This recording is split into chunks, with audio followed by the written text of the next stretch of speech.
Guys, this is Jeff Stanek with Figured Out Baseball.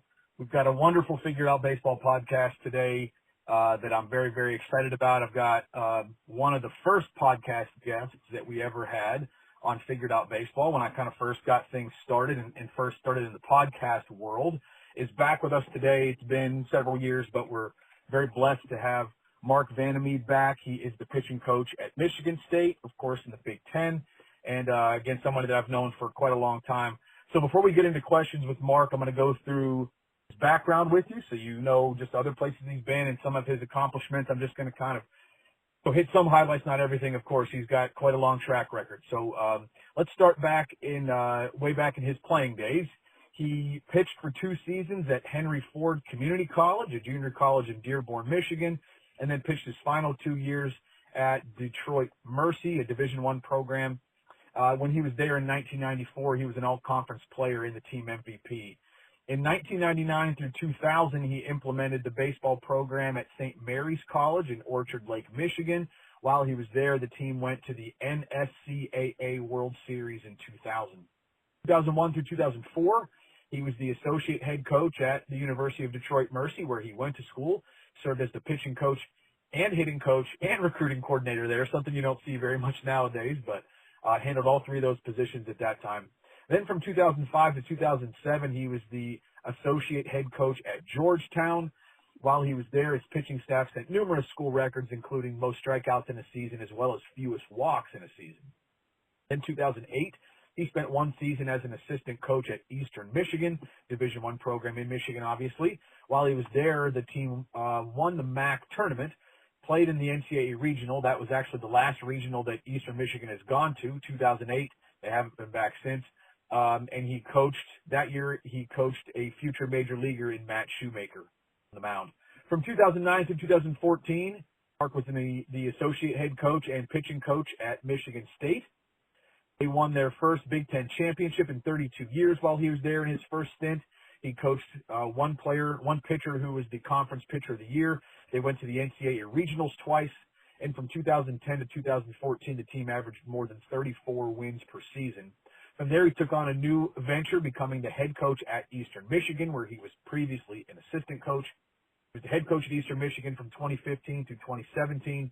The 2017 team was runner-up in the MAC tournament, the first time the team reached title game since 2008 when Mark was there. The first time when they won the tournament, went to the regional.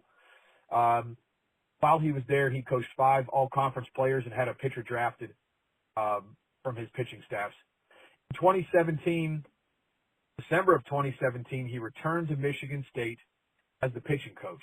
In 2018, the team struck out 407 hitters. That was good for 4th most in Michigan State history. 2019, the team's pitching staff struck out 445 guys as a pitching staff. I believe that was 2nd in school history. 2020, in the shortened season, he coached an All-American on his pitching staff. The 2022 team featured a closer that led the Big Ten in saves, 12 saves. That was also 2nd in Michigan State history. And then most recently in 2023, the team finished 33-22. That was the most wins in Michigan State since the 2016 season. Overall, Coach Vandermeede has coached more than a dozen pitchers in his time at Michigan State who have signed pro contracts after playing for him.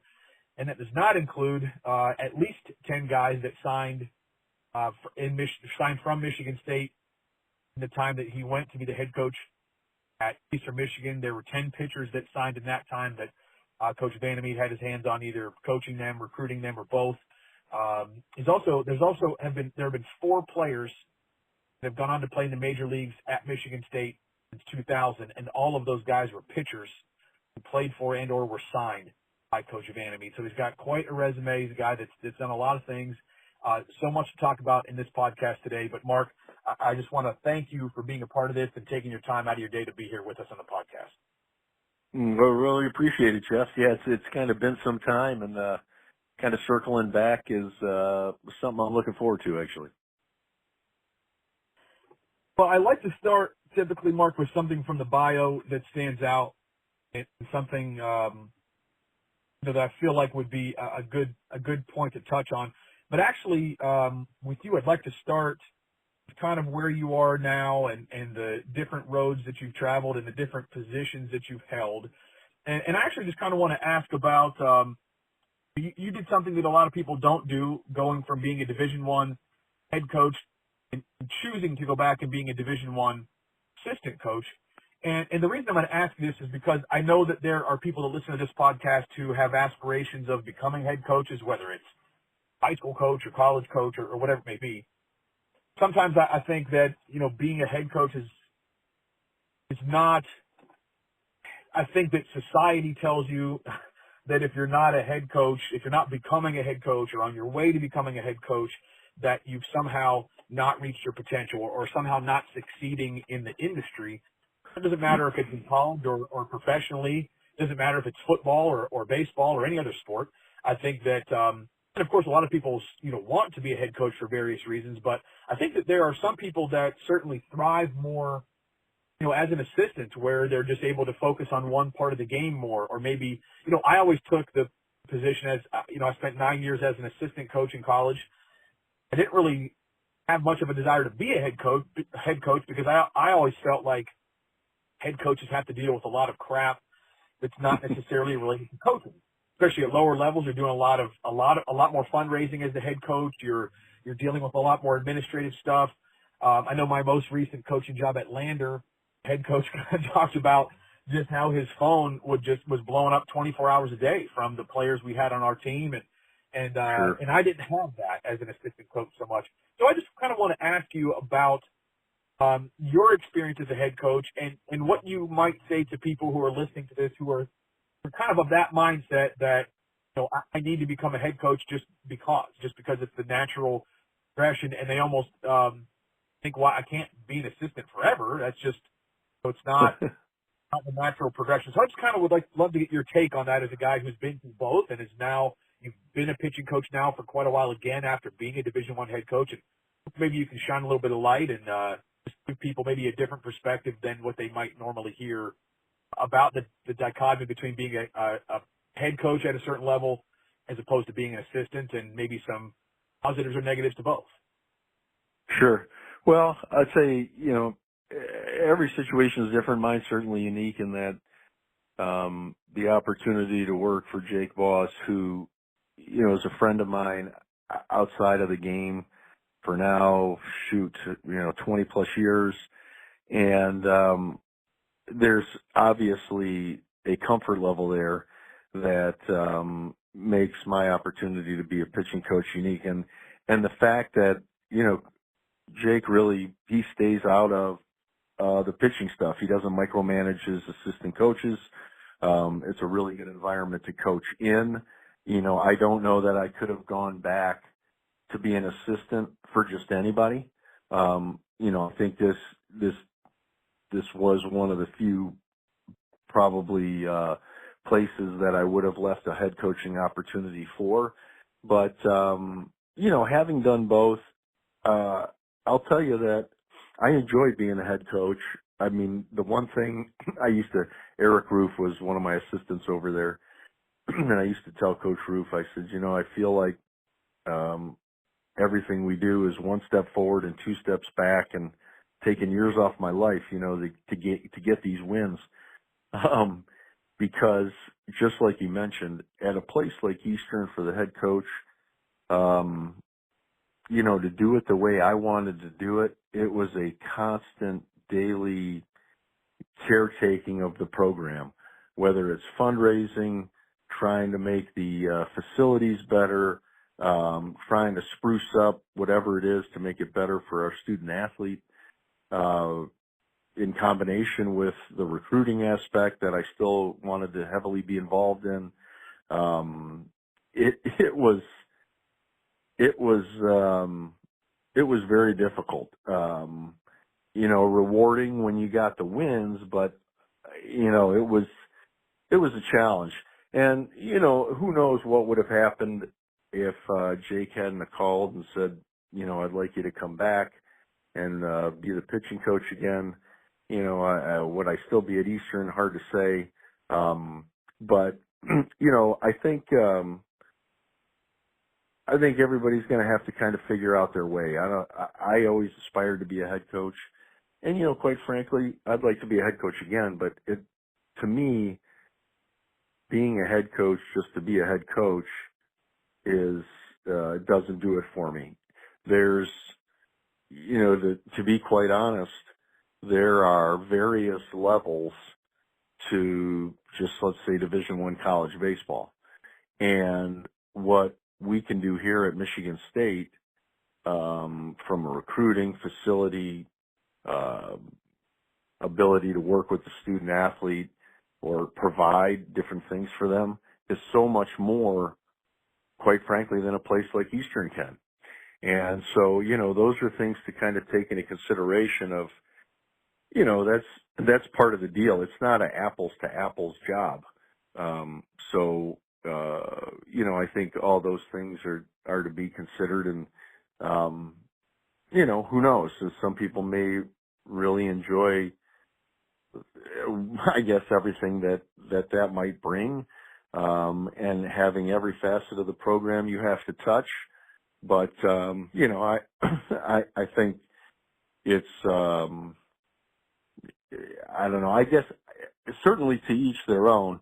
But I would just say that, you have to evaluate everything there. And, the other aspect that you mentioned is, and kind of plays a part, is how does this impact, your family? I mean, I had 3 young kids when I was a head coach, and the demands on my time were considerably more than they are as an assistant. Certainly as an assistant, they're very high. There's probably more recruiting than I did as a head coach, but all of that other stuff that I did as a head coach, I don't have to worry about. And I'm not the one getting the phone call at 1 a.m. if, something bad happens. I don't think we as coaches, it's not a 9-to-5 job. I often say it's a lifestyle. And so I don't know that it ever shuts down, no matter your position. But certainly as an assistant, I could, there were opportunities for me to, maybe, disengage, for a time to, spend time with the family, spend time with my young kids at the time. So, all of those things are a consideration. Obviously I'm back as an assistant. I thoroughly enjoy what I do. I've got the, full run of the pitching staff, and, that's I think a very, impactful part of the program.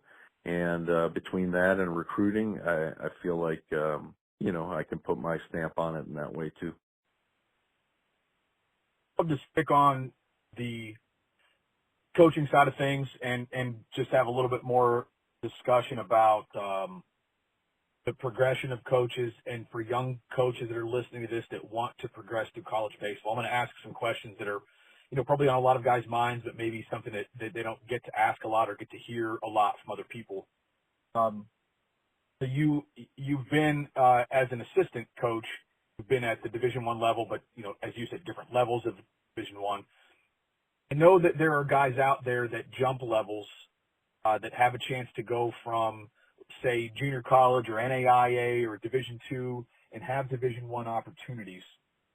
Do you believe that the higher level you coach, even if you're lower on the totem pole, in your school, do you believe that the higher levels give guys more opportunities? And I'll ask it to you in a slightly different way as well.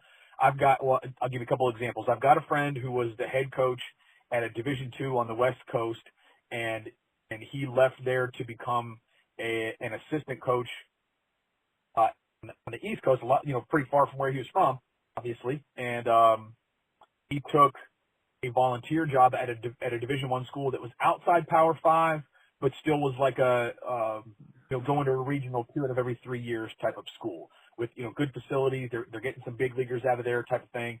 And he thought that was better for his career. Me, on the other hand, I wasn't, when I jumped back in the coaching, I probably could have, gotten a Division I volunteer job if I wanted, but I didn't pursue that, or didn't really pursue any job necessarily. But I got a Division II assistant job coaching with a good friend. And I had someone who kind of said to me when I was about to take that job that if you want to move up, so if you're taking this job to move up again, I don't know that Division II is the right level because it's not easy to go from level to level. So I'd like to just kind of ask your opinion about this. If a guy has, we'll say, a better job, say that he's either a head coach or like the top assistant recruiting coordinator, a lower level, he has a chance to move up to a good level of Division I baseball. So on a good team that's going to win, that's got some name recognition, things like that. Do you believe that moving up levels, even if you're taking a step back in responsibility, is ultimately a good move for someone's career, Mark, as far as, where can I go from here type of thing? Sure. Well, I think it can be. I would, I hate to, I hope I don't sound like I'm waffling, but I would say that, every situation's different and everyone's unique. So it would, I think, obviously depend on exactly maybe where they're going from and to, but, now at the Division I level, you can have 3 paid assistant coaches. So that certainly provides a little more, at least, paid opportunities. And, again, with so many different levels of Division I, my understanding is not all of the 300 Division I schools are providing a third paid assistant, but, there are those that do, and we do here at Michigan State. So that provides an opportunity. I think that, if you have an opportunity to go somewhere where they're winning, or you're going to work for a coach that has a good reputation, maybe someone who's quite active in the ABCA, somebody who's, has a large network, or maybe has had, a coaching tree already developed for himself, then I think you got to look hard at that opportunity, because, you often see, I think, you often see coaches coming from the same schools moving on. You look at, one just that jumps off to me is about, I think it's the last 3 or 4 head coaches from Wright State have moved on to bigger jobs. So, that's just one kind of small example, but, I think once one guy had success and moved on, now naturally, other schools are looking at that. Well, who's the next guy? Who's the next guy? And, that's a great way to move on. I think, that, a lot of, the fact of the matter is that a lot of moving jobs or getting a new job is just, your network. I think as a young coach, you have to grow that network, get to know as many guys as possible, generate relationships, because when some guy befriended gets a job and he's looking at who's going to be his hitting coach, well, you're probably going to be a guy he talks to. And, I think that's very important. I didn't get every one of my jobs that way, but, I've gotten a couple of jobs based on the fact that, this was somebody I knew before and had a relationship with. And so it kind of gave me an in, and, I think that's, if, as a young guy, I think that's critically important. And then the other thing too is that I think as a younger coach that, no job is beneath you. If you want to coach, then, I think you just are looking for opportunities, and then make the best of those opportunities when you're there. And, you just kind of continue to build off of that. I think this thought that, I don't know, I don't know that people have this thought, but if there is this thought out there that, well, if it's not a Division I job, I'm not taking it. Or if it's not a paid job, I'm not taking it. you may have to volunteer for a year or two and try to make ends meet. I mean, just that's the way it is with this profession, is you really got to grind as a young coach. And then the tough thing, as you and I both know, and many coaches who are listening to this know, is there's no guarantee of that job that's going to allow you to make a living. I mean, you could be grinding and grinding, and that doesn't mean it's going to happen. And the other thing about it too is, there are great coaches at every level. And there are great coaches that don't get paid nothing, and I'm sure great coaches that get paid a lot of money. And just because you get paid a lot of money, or just because you're at a big university, doesn't necessarily mean you're a great coach. So, it's a funny thing, coaching baseball, and I'm sure probably coaching basketball, football, whatever, anything at the college level. It's just it's a different adventure. And I was telling a buddy of mine the other day, I says, really think about it. There are 300 Division I head coaches in the world. I mean, that's all there is in the world. And then there's maybe 600 to 900 assistant coaches at the Division I level anyway. And that's in the world. I mean, that's such a small slice. It's just, it's hard for anyone else if you're not in it, you just can't appreciate it. That's a great response. I've got a couple other good questions. Based on that. I'd like to ask you, Mark, how you would recommend to young guys to grow their network without quote unquote networking, if that makes sense. Like without making it your known objective that you're going to, as an young assistant coach, you're walking around at this event trying to introduce yourself to everybody and like obviously trying to hunt for a job. But, Right. how would you network without being that guy that can kind of turn people off at events or just kind of get your name crossed off just because, like, well, you want to hire the guy that deserves the job as opposed to the guy that's lobbying hardest for the job, kind of a thing. Yeah. What would you recommend to young guys on how to do that? If they see you at an event or anybody else, any other guy that kind of in your position at an event, what's the best way to network? Well,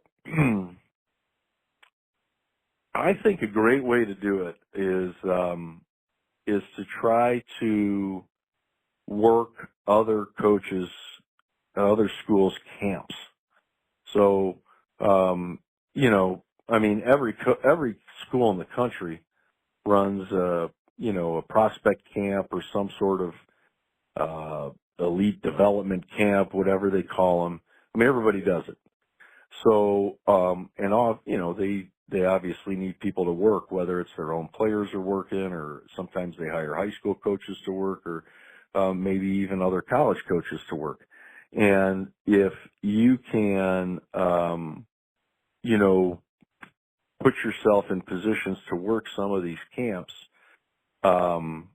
you don't have to force it. They're going to see your work. You're going to generate a relationship because you're going to, have dinner with these guys, or, whatever it is, because you spend a weekend with them, or you spend 5 days with them, working camp, and you exchange numbers, and, you just kind of are able to do it that way without it being such a, like you say, in your face kind of thing with, hey, here's who I am. And what I found is that, all you got to do, I think, I don't think it has to be, I don't think it's, obtrusive at all or anything, is, you just reached out to these coaches. I mean, it could be an email, it could be a phone call. Hey, coach, if you got a camp that you ever need someone to work at or help, I mean, I'd love the opportunity to do it. I'm a pitching coach at the school I'm at, or whatever the case is. And, who knows? And you're not doing it to make money. I don't even, who cares? I mean, they're going to pay you anyway, but the idea is that, you're furthering your career ultimately by growing that network. And I think that's the best way to do it, quite frankly. Now, if you're recruiting, so if you're an assistant coach at a school right now, even if whatever level, but you're on the road recruiting, I think that's a good way to, because if you're recruiting and you're at events, you're going to run into guys. You're probably going to run into the same guys, at least occasionally. And so it's a good opportunity just to, I think your approach, like you said, is important. I think you can introduce yourself or you can meet guys and kind of leave it out there without it, like you're hunting for a job, at least I think if you're smart. And so that's a great way. Now, if you're not allowed to recruit, you're in a position where, that's not something you can do, then obviously, when you're stuck on campus all the time, how are you going to meet guys? But you can still go, work camp. And, I found that to be the best way. That certainly helped me. I got the Georgetown job because, I was working at camp out in Stanford. And, I had heard at the time, this is 20 years ago now, but at the time, Stanford had the reputation as the best camp in the country. And you had to work that camp.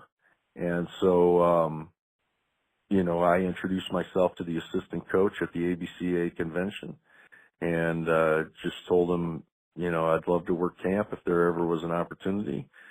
And, he called me a month later and he said to me on the phone, he said, you know what? I have an opportunity for you to work camp.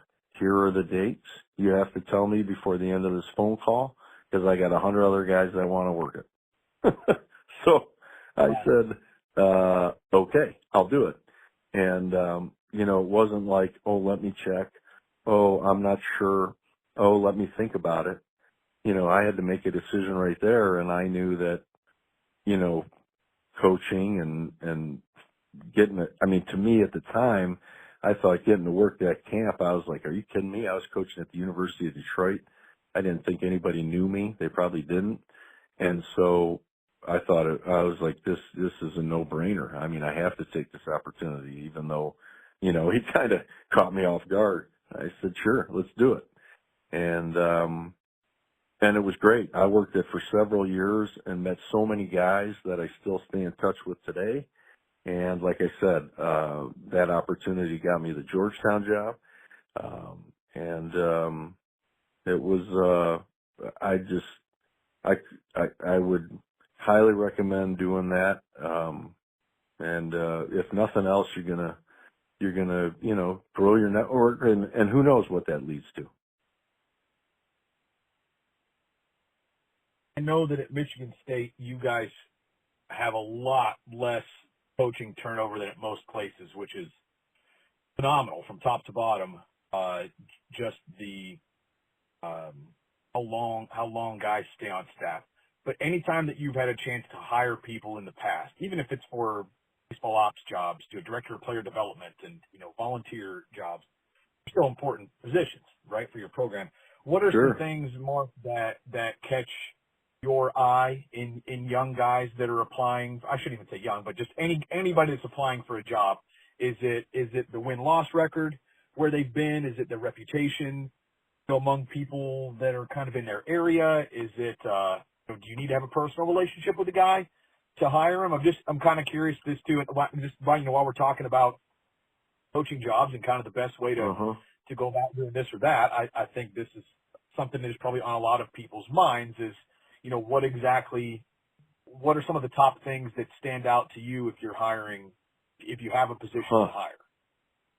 That's a great question. Well, I mean, what you're looking for is someone who, quite frankly, is willing to do whatever. I mean, they'll be the first one here or the last one to leave. They're willing to do the most,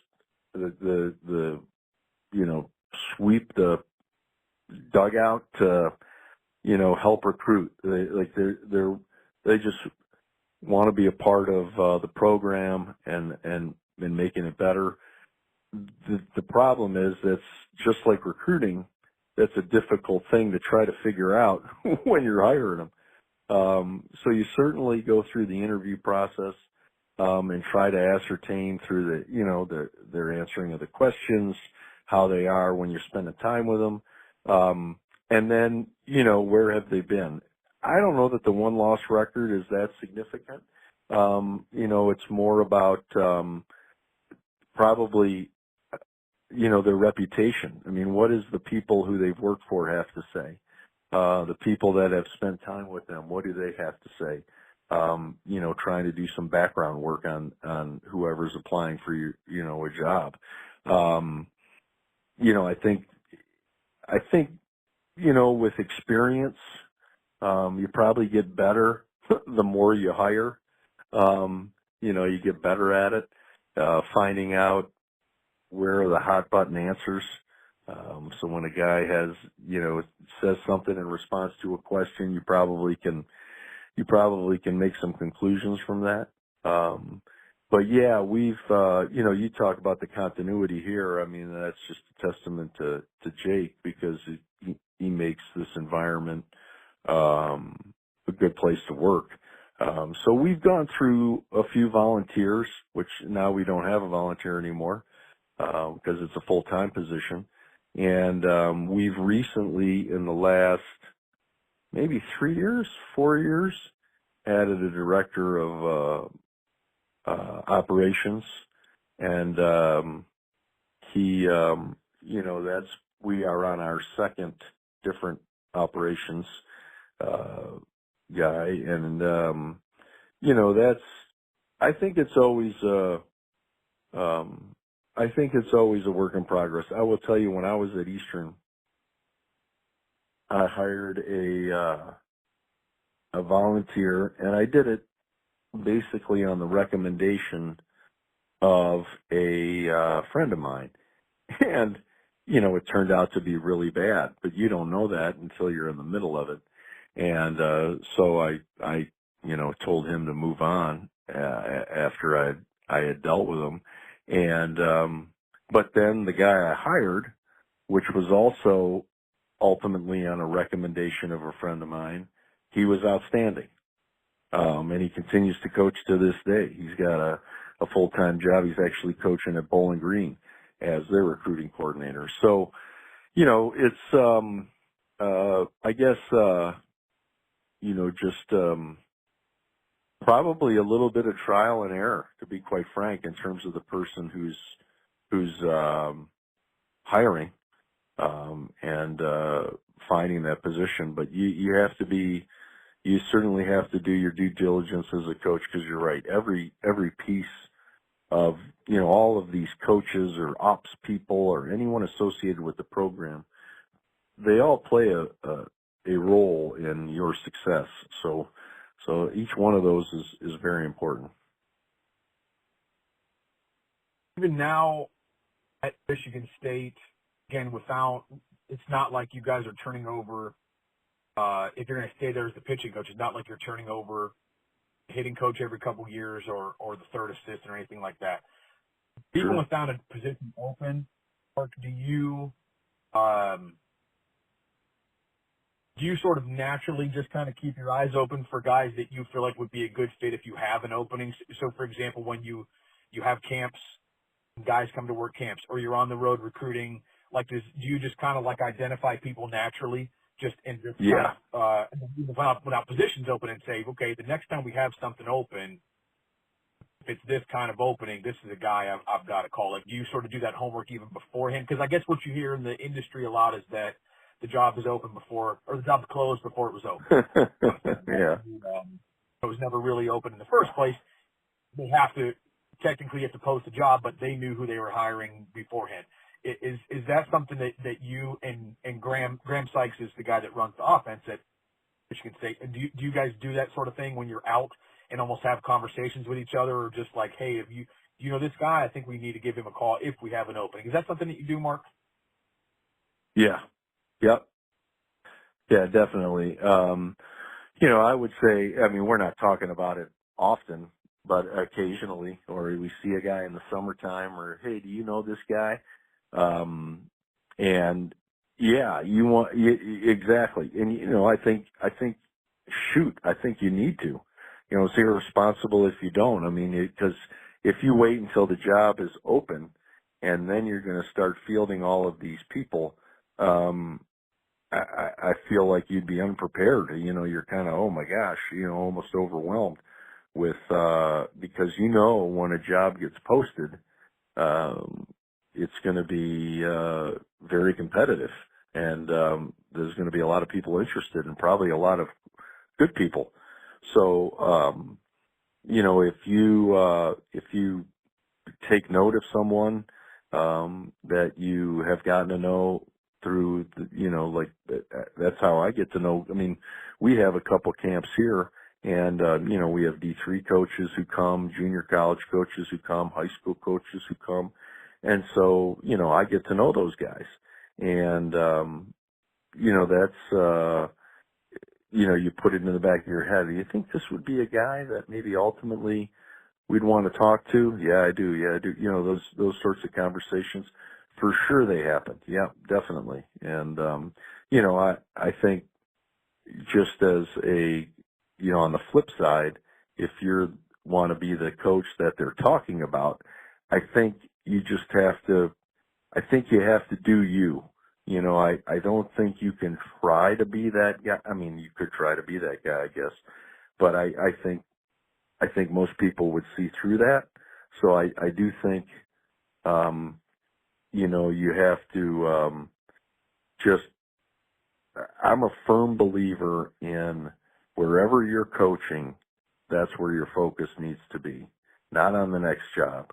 So you make it as good as you can make it, and trust, I don't know, I don't want to say trust the process, but, trust that will be good enough, or that might offer you the opportunity, the next one you're looking for. And between your network and your, ability at your current school, things will fall into place. And, I just,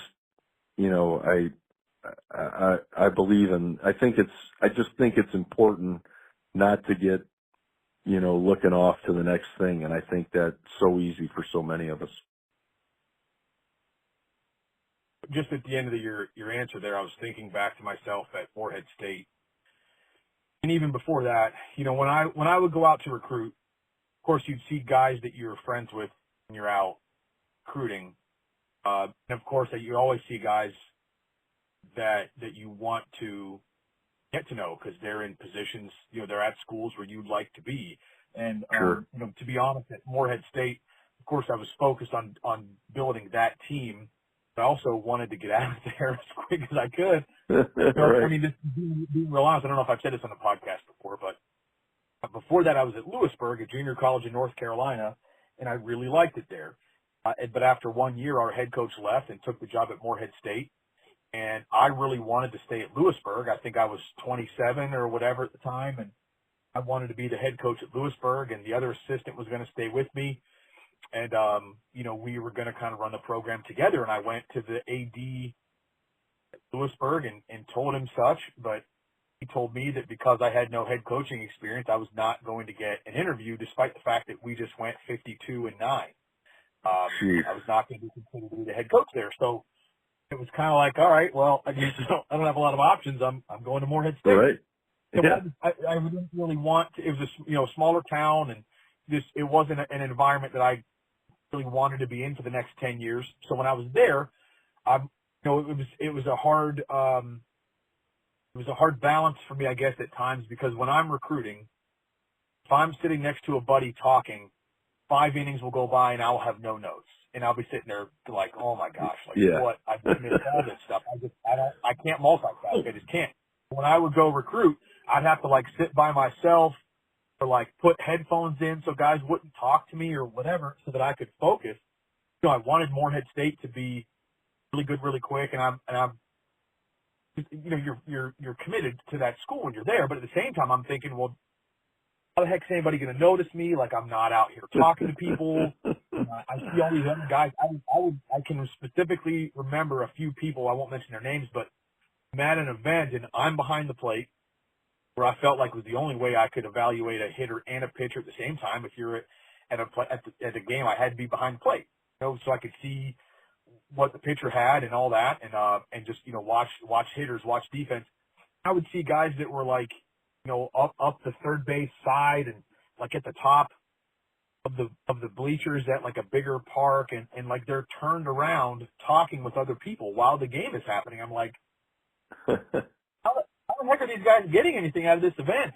They're not recruiting. And at the time, I was just thinking, how am I going to do both? How am I going to do the best thing for Morehead State and put myself in a position to get a job in the next couple of years at a place where nobody in the college baseball world is looking at Morehead State right now. And obviously, I left there after 2 years. I didn't really have much of a chance to do much from there. But when you were sort of at the end of your answer there, Mark, that's what I took myself back to those times and thinking like it was hard. It was a hard balance. And I tried to work camps and things like that. But as a recruiting coordinator, you can only work so many camps. I go work Kentucky camp and all that, but at that time they looked at Morehead State more like a Division II than as a team that was really going to rival, like getting if we're both in on the same player, well, Kentucky's going to win. They weren't concerned about Morehead State.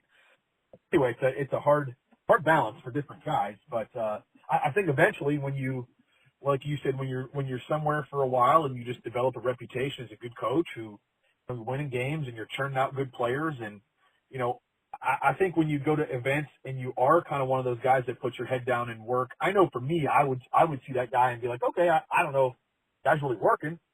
He's working hard at this event. He's not worried about socializing. He's not worried about, making sure he knows everybody's name, and he's not, but he's focused on his own team. And then you kind of follow that team through the years. And if they're winning, you figure, well, that guy must be a pretty big part of it. And anyway, I mean, no, and you're right, because it's a balance both ways, because I think, if you're Mr. Social, glad hander and everything, but, there's not much substance, I don't know that you're getting the job. And yet, if you're totally immersed in your thing and have no social side of you, I don't know if you're getting the job either. There is definitely a balance like you're talking about. And it's interesting what you say, because that's exactly how I am. If I'm not totally immersed and focused on the game, I'm not getting anything accomplished. So, but I've done this now 20 some years. There's certainly been times where I've been at events where, I ended up talking to 3 or 4 coaches and I didn't get much recruiting done. I just didn't. Now, I didn't necessarily maybe go into that event going, here's what this is what's going to happen. It just kind of, happened organically. Maybe I'm walking in, see a guy I know, next thing you know, we start talking, then I meet another guy, and next thing you know, the event's over or the game's over. So, I don't know that I consciously ever did anything like that, but I completely agree. I think you just have to find some balance, because I do think you need to take advantage of those recruiting opportunities to meet people. But you don't necessarily have to have, big, long conversations. First impressions are big. So, you go in there and say hello, and that guy sees you working, and then he sees you at another event. And man, that guy's always locked in. I think that can pay off too. So last summer, I already knew I was leaving Lander again, but it was the last event I ever went to, and there was a Division II assistant coach there who had just finished playing. He was recruiting the same event, and he did a couple things throughout the day that I was impressed with. I know his head coach, texted his head coach, and I was like, man, who is this coach here today? And he told me he just finished playing, was a really good player for us. I think he's going to be a great coach. And I was like, man, I'm telling you, I'm impressed with this dude. Like, he hasn't said a word to me. I just was, I was out of the game for a while, so I was kind of like hesitant to push the rules. You know, when you go to an event, like, are you allowed to go out on the field and get stopped, get Oh, 60 right. times if you want, or are you not? And I kind of wasn't sure where some of those rules had progressed. But like this kid, out of 20 some coaches that were at this event, he was the first one out there, you know, to go out in the field, and maybe he just didn't know any better, but he was the first one out in the field getting 60 times, and he was locked into the whole game. He sat by himself, and maybe he didn't know anybody. I don't, you know, to go talk to. Sure. The other guys are sitting there having bullshit conversations the whole time, and he's working the whole camp.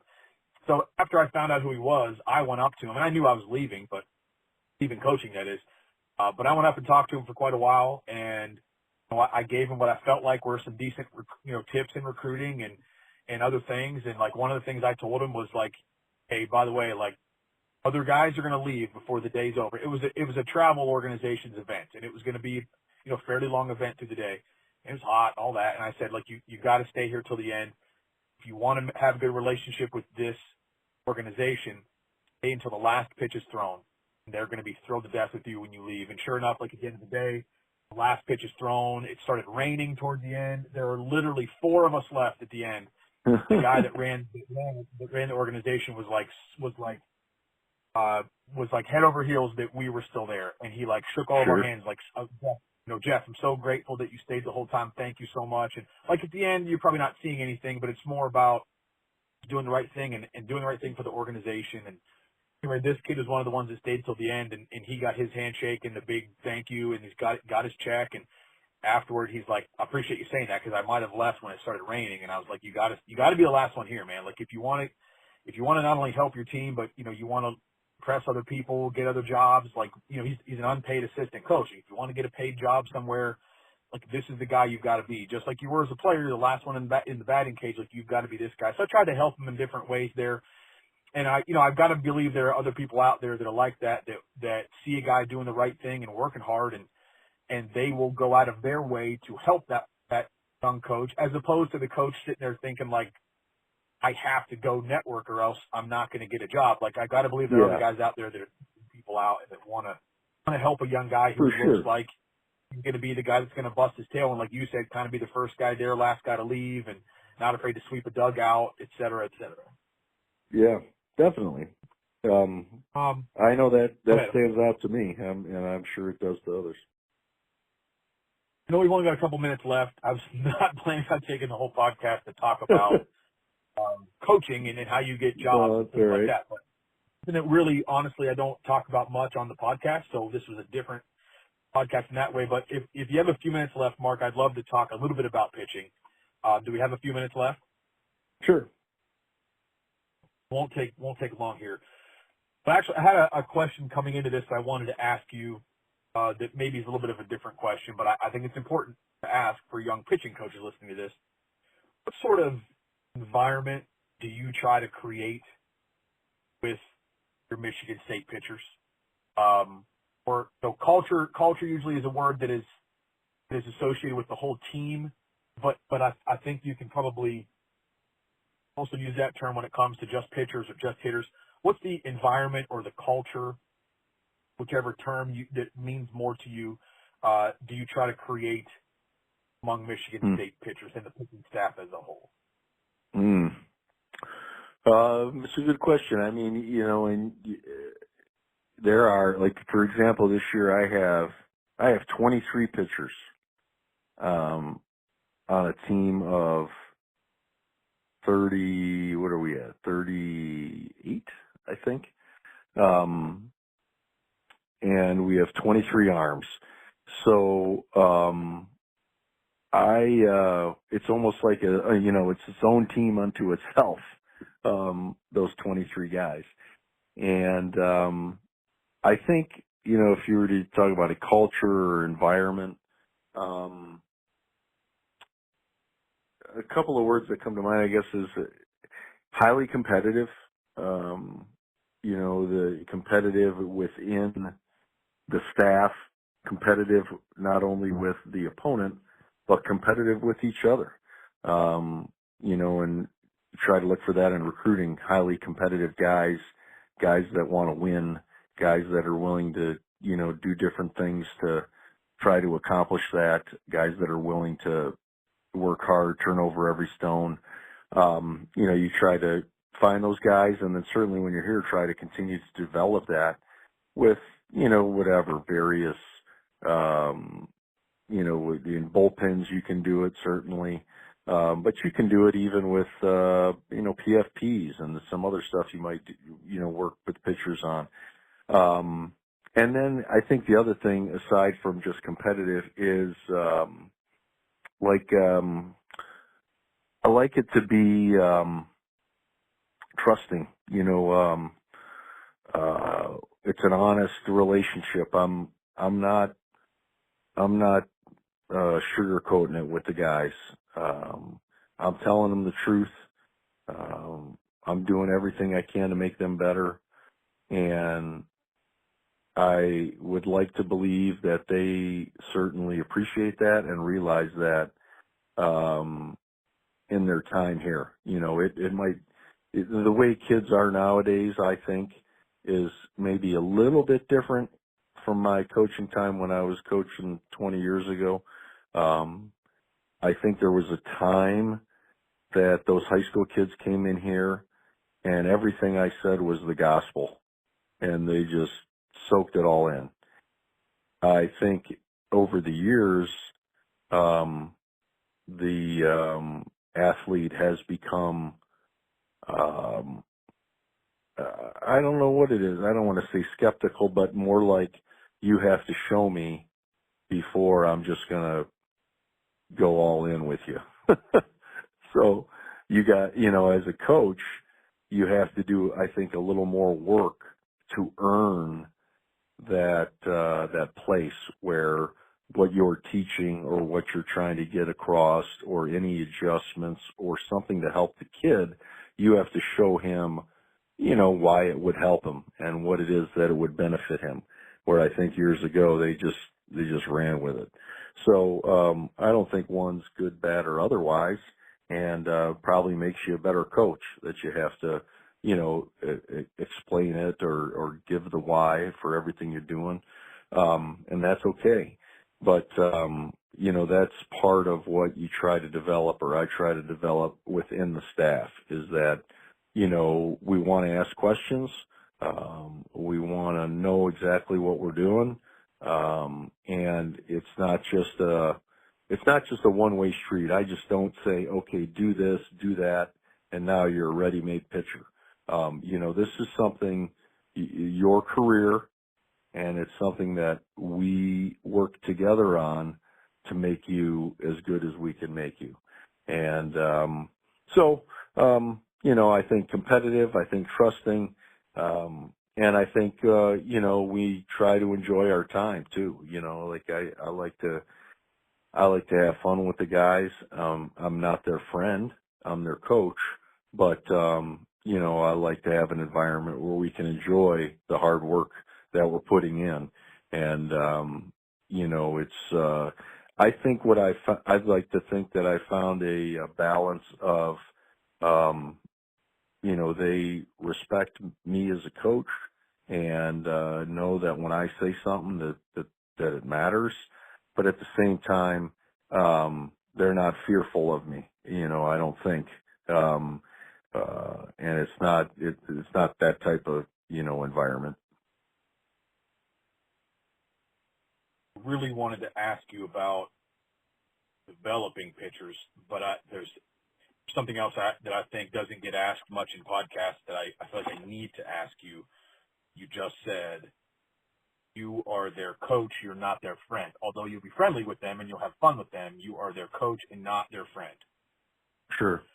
The world that we live in now, I think that a lot of young coaches, with, I guess, the way our society is, young coaches feel like they need to be friends with their players.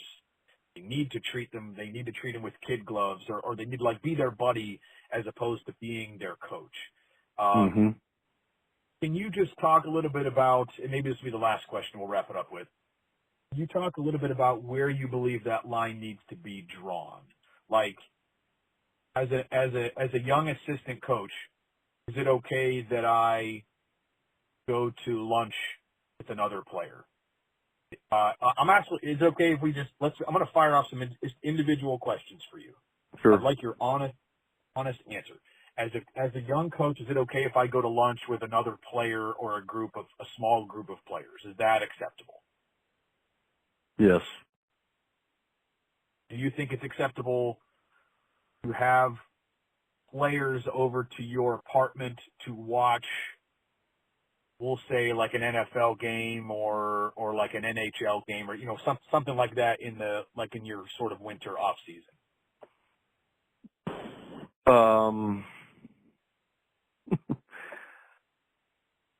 That's tough. I think if It's a hard question. I'm not gonna, but I think it's important that the perspective, and I think it's important it's talked about.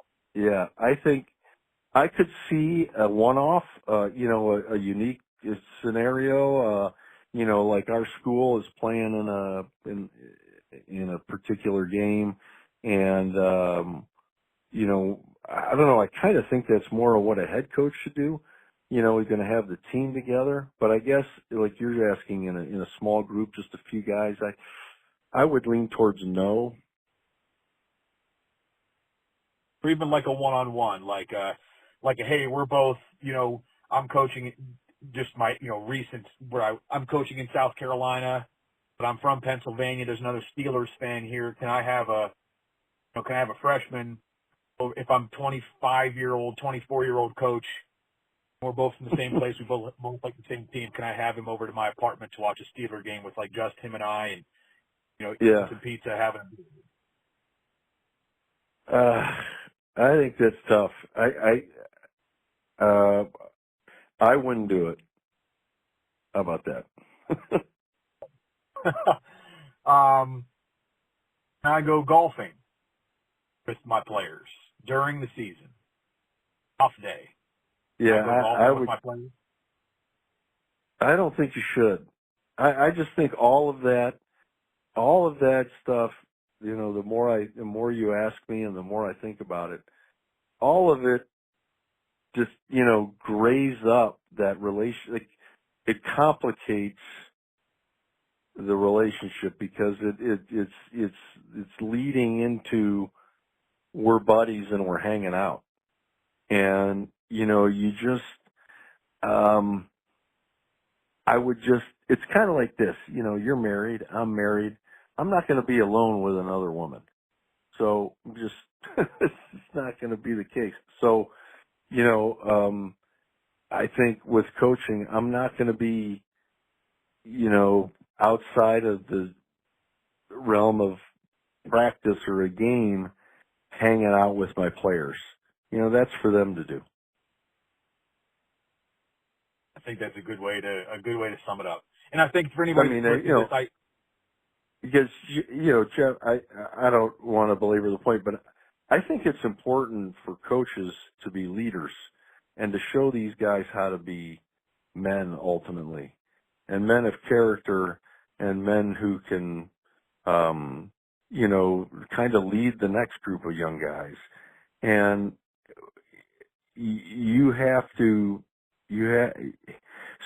be different. You can't, if you're friendly or really close with these guys, or you hang out with them like friends, I don't believe you can, I guess, lead. I don't know, maybe someone would argue with me on that, but I don't think you can truly lead and kind of help them as they are kind of going through those 18 to 22 year old kind of years. But that's coming from I'm probably an old guy now. I'm going to ask you two more difficult ones. If I'm 23, I'm coaching at a college. Yeah. Can I go to a bar where I know that sometimes players go to that bar? No. Years of age, of course. My 22-year-old players go to this bar sometimes. Am I allowed to go to that bar as a 23-year-old coach? No. Assuming for less of a gray area, I'm going to say that I did not play at the school where I'm coaching. No, that's bad news all over it. All right, maybe that answers this question, but I'm going to ask you this one too. I'm 23 years old and I'm coaching at a college. Am I allowed to date a girl that goes to that college? Assuming that she, of course, like of age, but but she's enrolled in that college as a senior. Am I allowed to date anybody that goes to that college?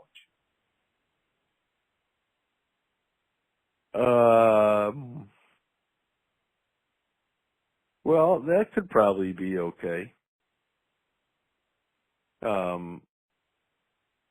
I could see a situation where that would be all right. You did not expect the podcast to go this direction, I'm sure. I did not. These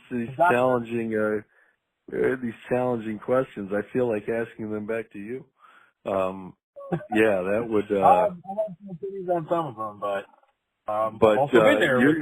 It's interesting. I mean, you're right. You know, when you had, but I will tell you from experience, I think that